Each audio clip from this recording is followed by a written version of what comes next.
सेठ याकूब गांव का एक मशहूर कुम्हार था। उसका घर छोटा था, लेकिन उसका दिल बहुत बड़ा। जब भी कोई मेहमान आता, बिना पूछे ही दरी बिछती और रोटियां पकने लगतीं। अम्मा मिट्टी के चूल्हे पर खाना बनाती और सेठ याकूब खुद मेहमान के पांव धोकर उसे पानी पिलाते। सेठ याकूब के 5 बेटों में से 3 अपने अपने काम में व्यस्त थे। कोई मजदूरी करता, कोई दुकान चलाता। तीसरा बेटा हाफिज ए कुरान था, दिल का साफ और अमीन का हमदर्द। चौथा बेटा तेज दिमाग वाला था, लेकिन गुस्सैल और स्वार्थी। सबसे छोटा अमीन, माँ बाप की आंखों का तारा और दिल का चैन। अमीन बचपन से ही माँ बाप से बेहद मोहब्बत करता था। जवानी की दहलीज पर कदम रखते ही वह गांव की गलियों में मेहनत की मिसाल बन चुका था। अम्मा की आंखों में सिर्फ एक ख्वाब था कि अल्लाह उन्हें अपने घर बुलाए, और अमीन के दिल में एक ही जज्बा था, माँ बाप को हज करवाना है।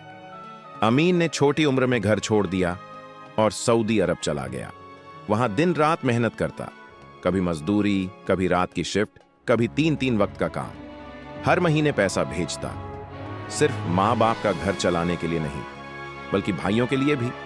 उसका एक ही मकसद था, माँ को हज करवाना। एक दिन हिम्मत करके अमीन ने भाई से कहा, माँ बाप को हज करवाना चाहता हूं। भाई ने कहा, पैसे कहां से आएंगे? लेकिन अमीन का जवाब था, अगर नीयत साफ हो तो अल्लाह रास्ता बना देता है।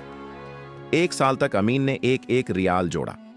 जब थोड़े पैसे कम पड़ गए तो भाई से मदद मांगी। भाई ने आखिरकार पैसे भेजे। गांव में खुशी की लहर दौड़ गई। सब कहने लगे, सेठ याकूब का छोटा बेटा उन्हें हज पर ले जा रहा है। लोगों की आंखों में इज्जत थी, कुम्हार का बेटा लेकिन दिल का बादशाह। जब तैयारी हुई तो अम्मा ने कहा, मैं अमीन के साथ जाऊंगी। लेकिन चौथे भाई ने कहा, मैं अम्मी को लेकर जा रहा हूं। अमीन ने कोई शिकायत नहीं की।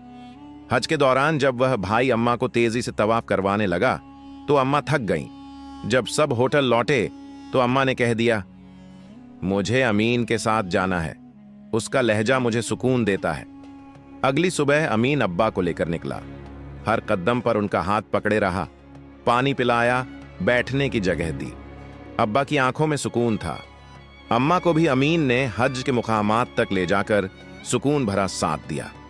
अम्मा ने उसे गले लगाकर कहा, मैं तुझसे इस दुनिया में भी राजी हूं और उस दुनिया में भी। अल्लाह तुझे हर कदम पर कामयाबी दे।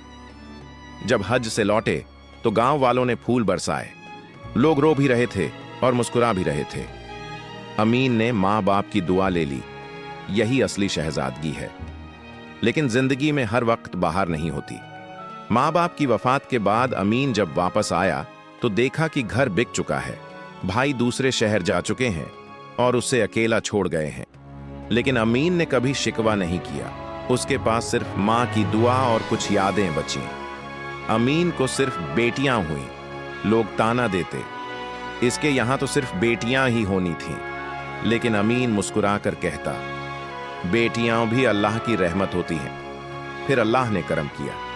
पहली बेटी ऐसे घर ब्याही गई जहां मोहब्बत, इज्जत और दौलत तीनों थी। दूसरी बेटी भी एक नेक खुशहाल घर में चली गई। लोग हैरान थे। जिसे सब हल्का समझते थे, उसके तो नसीब चमक गए। अमीन की आंखों में सुकून था। उसने सिर्फ इतना कहा, अल्लाह से कभी उम्मीद मत तोड़ो। माँ बाप की सेवा और दुआ ही इंसान की असली दौलत होती है।